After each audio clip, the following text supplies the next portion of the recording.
अच्छा जी सुने, सबसे पहले तो किधर से लोग हैं? लाहौर, सरगोदा, फैसलाबाद, दीर,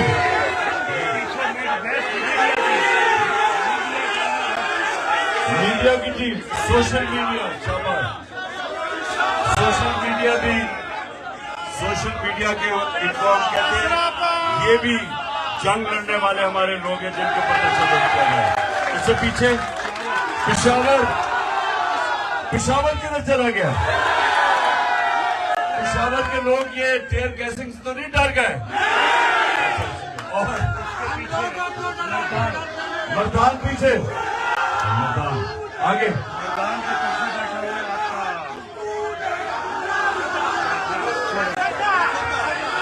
शेखोपुरा पीछे बैठा, शेखोपुरा उधर, और ये हमारा बैठा हुआ है आगे से सारा मुजफ्फरगढ़, ये मुजफ्फरगढ़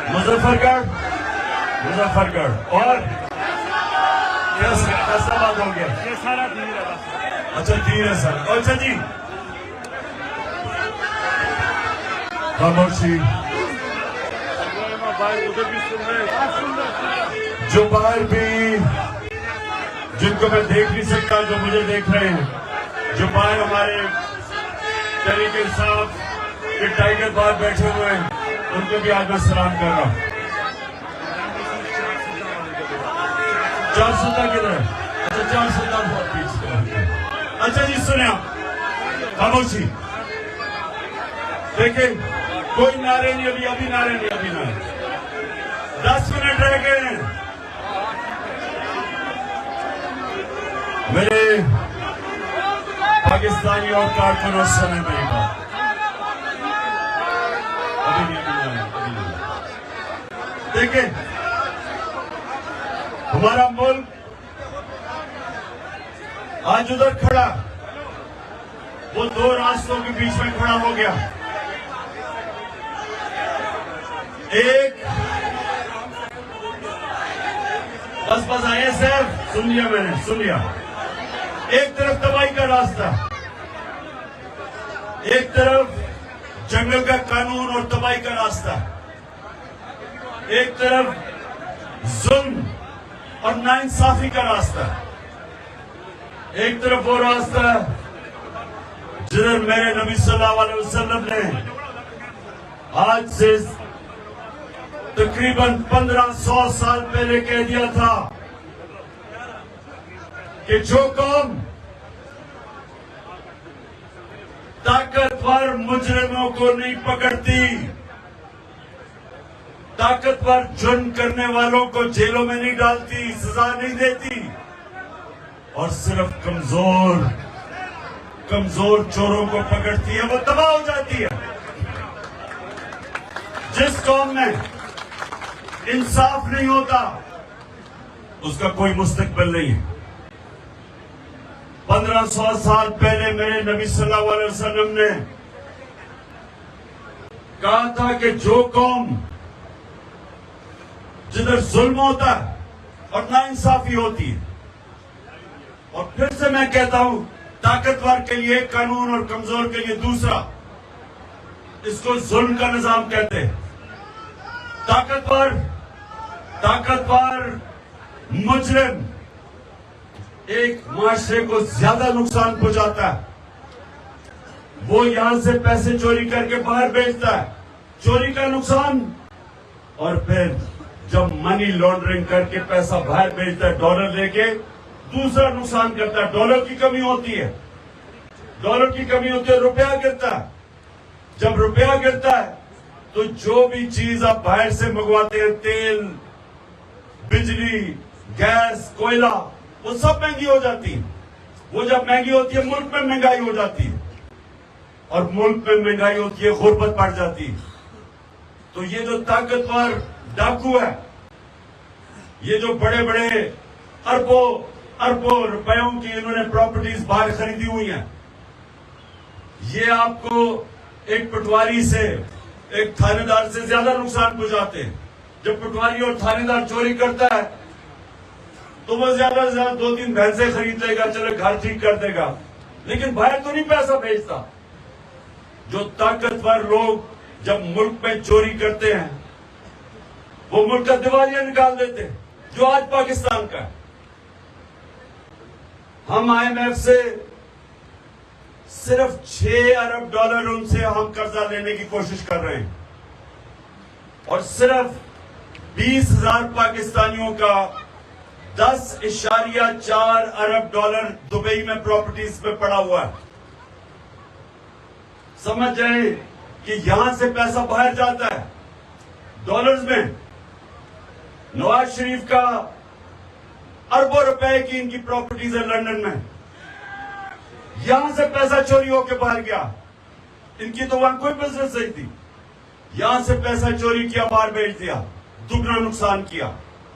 इसलिए मेरे नबी ने कहा था कि बड़ा चोर, बड़ा डाकू मुजरिम जब वो चोरी करता है और माशरा उसको नहीं पकड़ता, मुल्क तबाह हो जाता है। आज अगर मगरिब में चले जाएं तो किसी की मजाल नहीं है कि किसी गरीब कमजोर की जमीन पे कब्जा कर ले, क्योंकि वह इंसाफ है, वहां कोई कब्जा ग्रुप नहीं मिलता, क्योंकि कमजोर को ताकतवर से उनका कानून उनकी हिफाजत करता है। कहीं मजाल नहीं है यूरोप में, अमेरिका में कि वो एक बेवा की जमीन पे ताकतवर कब्जा कर ले, क्योंकि इंसाफ है।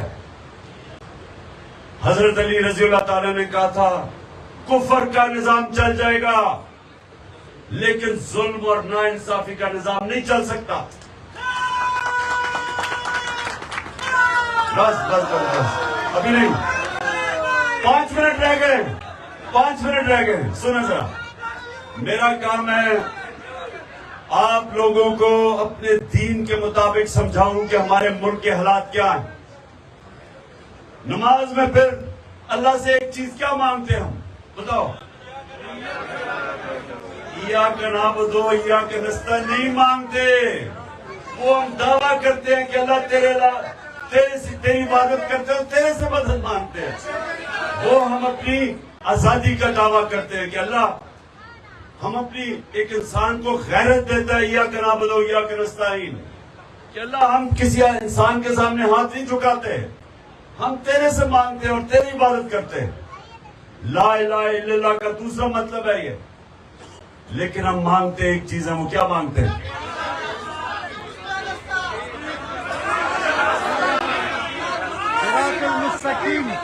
हम एक ही चीज मांगते हैं कि अल्लाह उसके नाम के रास्ते पे लगा जिनको तूने नेमतें बख्शी, और अल्लाह से ये भी कहते हैं कि उनके रास्ते नहीं जो तबाही का रास्ता है।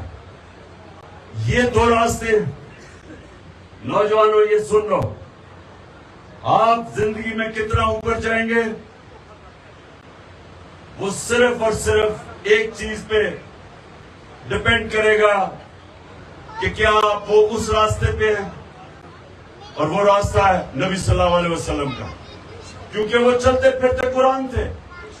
वो सीधा रास्ता कुरान में लिखा हुआ है, और कुरान कि जो चलता फिरता कुरान के ऊपर अमल करते थे वो नबी सल्लल्लाहु अलैहि वसल्लम थे। इसलिए अल्लाह में हुक्म करता हूं कि जिंदगी से सीखो, शरिया पे चलो, उनकी सुन्नत पे चलो, क्योंकि वो हमारी बेहतरी है। याद रखें, अल्लाह खुद कफील है, अल्लाह को कोई फायदा नहीं पहुंचा सकता, लेकिन जब हम उसके रास्ते पे चलते हैं हम अपने आप को फायदा पहुंचाते हैं, हम अपनी जिंदगी बेहतर करते हैं, हम मुश्किलों का सामना करते हैं लेकिन दलेरी से, क्योंकि हम समझते हैं कि जो भी मुश्किल होगी, जिस आदमी को अल्लाह में ईमान हो, वो सारी मुश्किलों का मुकाबला कर सकता है।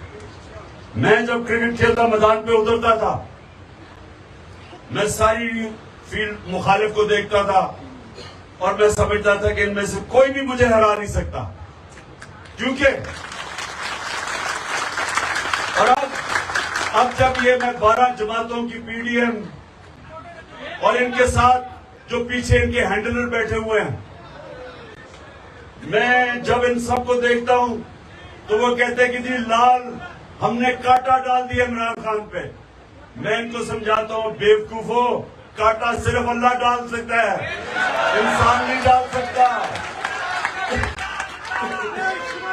क्योंकि सर 2 मिनट रह गए। क्योंकि अल्लाह पे जब आपके ऊपर ईमान हो, वो आपको आजाद कर देता है। ला इलाहा इल्लल्लाह आपको आजाद कर देता है। वो आपकी आजादी का दावा है। खौफ से, फिरौनों से, मुल्क के वक्त के यजीदों से आप आजाद हो जाते हैं।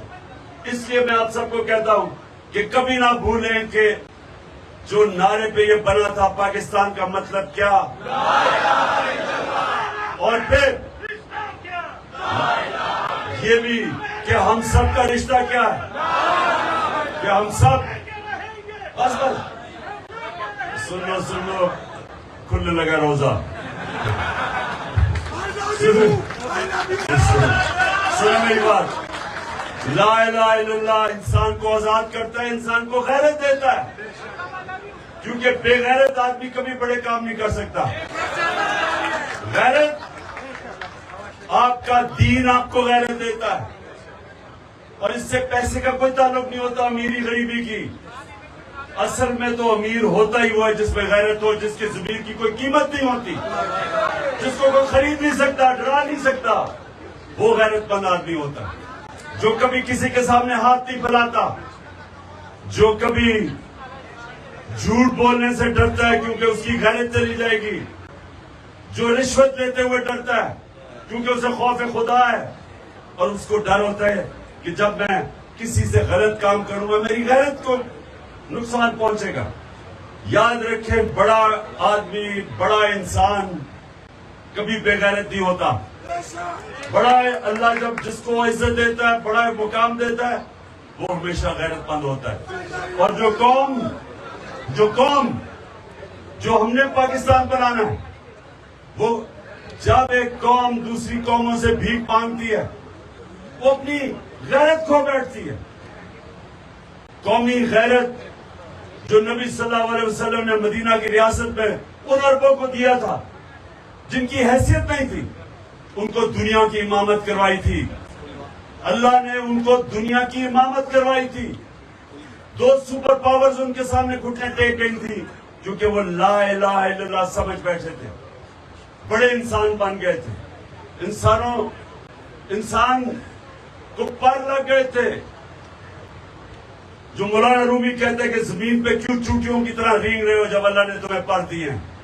हम सबको पर दिए हैं, और पर देने के लिए ला इलाहा इल्लल्लाह आपको समझना पड़ेगा। गैरतमंद इंसान को पर होते हैं जो कभी किसी के सामने नहीं झुकता, हाथ नहीं फैलाता, झूठ नहीं बोलता, करप्शन नहीं करता। और आप हैं इंशाअल्लाह मेरी वो टीम जो इस पाकिस्तान को हकीकी तौर पे आजाद करेगी। पाकिस्तान से ज्यादा दुआ कर ले, अजान होगी, दुआ कर ले। नंबर 1 कि अल्लाह, हाथ उठाओ कि अल्लाह पाकिस्तान को मदीना के रियासत के असूलों पे एक अजीम कौम बना। आमीन। अल्लाह पाकिस्तान में एक अदल और इंसाफ का निजाम लेके आ जो लोगों को आजाद कर दे। और अल्लाह पाकिस्तान को वो मुल्क बना कि कोई इंसान या कोई पाकिस्तान के अंदर इंसान भूखा ना सोए। और आखिर में, और यहाँ दीर के लोग बैठे हैं, आपको ज्यादा इसका आपको समझ होगी कि वो मुल्क हो जो हमारे नौजवानों को बाहर नौकरियां ढूंढने ना जाना पड़े, बल्कि बाहर से लोग पाकिस्तान में नौकरियां ढूंढने आए। आमीन। पाकिस्तान